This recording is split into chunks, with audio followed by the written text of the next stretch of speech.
上世纪90年代，《生化危机》的爆火不仅让恐怖游戏这个类别走进了大众的视野，也让卡普空赚了个盆满钵满。而作为对手的科乐美则敏锐地嗅到了商机，他们立马组织人手，准备制作一部类似风格的生存恐怖游戏，以便赶上这波热度。大约在1999年前后 ，Team Silent 制作团队便耗时1年打造了初代寂静岭。凭借其游戏内独特的心理恐怖氛围营造，以及剧情上对人性丑恶的深入刻画，该作一经发售便卖出了200万份的佳绩。随着寂静岭 F 的即将上线，那么今天就由老蛋带兄弟们一口气回顾寂静岭系列的发展史，也恳请大家多多支持。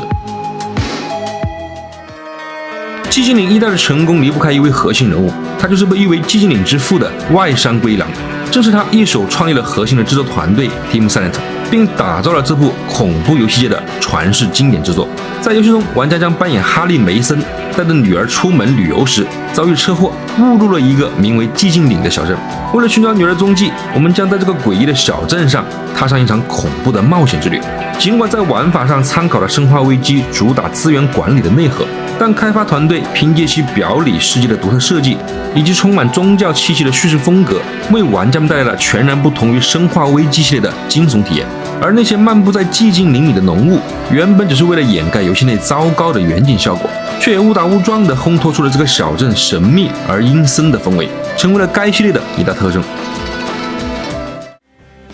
在初代的成功之后，科乐美也是趁热打铁，在2001年推出了游戏的续作《寂静岭2》。得益于 PS2 平台的强大机能，2代在音效和画面上都得到了极大的提升，让玩家能够更加身临其境地一睹寂静岭的风土人情。剧情上也采用了全新的主线，男主詹姆斯收到了已故妻子的来信，并在这封信的指引下来到了寂静岭。在这座怪物横行的小镇，他将面对自己的心魔以及过去犯下的罪孽，更加深入探讨人性的剧情内核。加上由香港晃制作的一系列经典曲目，使得本作除了单纯的恐怖之外，还多了一丝令人难以忘怀的忧伤。也因此，尽管120多万份的销量比起初代略逊一筹，但凭借上述的特点，《寂静岭2》还是成为了无数玩家心中经久不衰的一代神作。而这部经典的作品也于2024年迎来了业界知名恐怖游戏制作团队 Bluebell Team 诚意满满的重制。不知各位观众朋友们对这个重制版还满意吗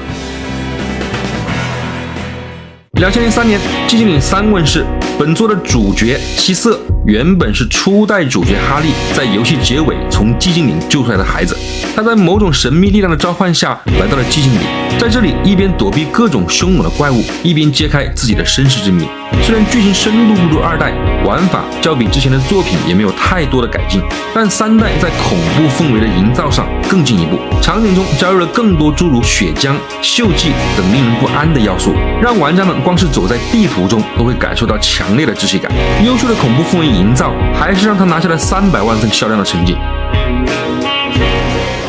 2004年，《寂静岭4：闭室》正式发售。男主角亨利在某一天醒来，却突然发现自家公寓被人锁上，一切与外界交流的手段也全部失效。而浴室里突然冒出来的大洞，看似是他逃离这个闭室的唯一出路，但洞的另一头却是一个更加险象环生、充满各种怪物和扭曲景象的诡异空间。全新的背景设定为《寂静岭4》带来了不同以往的恐怖体验。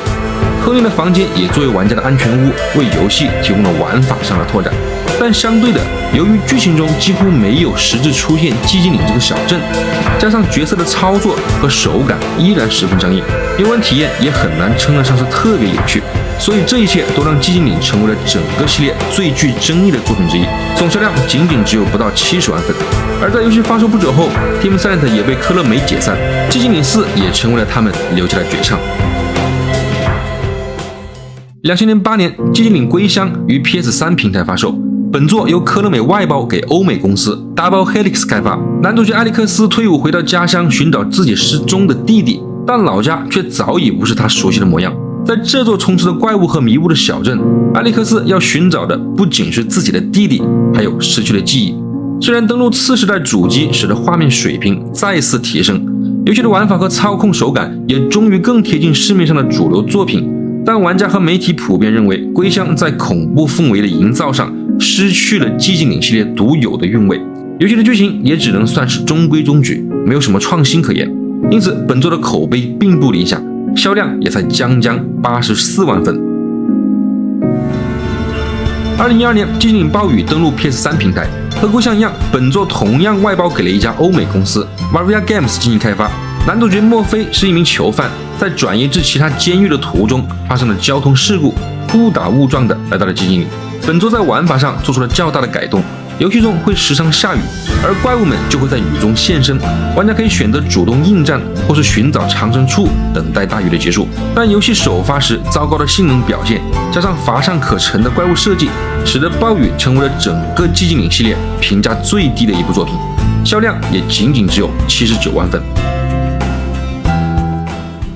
2014年，一个名为 PT 的神秘 demo 上架了 PSN 商城。在这个 demo 里，玩家需要在一个无限循环的走廊中寻找出路。而当我们离开这个走廊后，才发现这个 demo 的真实面目，竟然就是寂静岭系列的最新作品。它的制作团队正是由大名鼎鼎的小岛秀夫带领的小岛组。不仅如此，这部作品还邀请了诺曼·瑞杜斯、吉尔莫·德尔托雷，甚至是伊藤润二等业界大佬参与其中。消息一出，玩家和媒体彻底沸腾。人人都在期待着这部注定青史留名的全新寂静岭，但此时的科乐美早已将开发中心转向社交类手游，传统单机类游戏对他们而言已经成为了一种负担。于是很快，科乐美就对外宣布，他们将取消寂静岭项目新作的开发，同时将 PT 从 PSN 下架，彻底绝版，整个寂静岭系列也由此陷入沉寂。但直到10年后，2024年寂静岭2重制版的发售，再一次让这个经典 IP 回到了大众的视野中。而作为 Neobards 力推的寂静岭 F，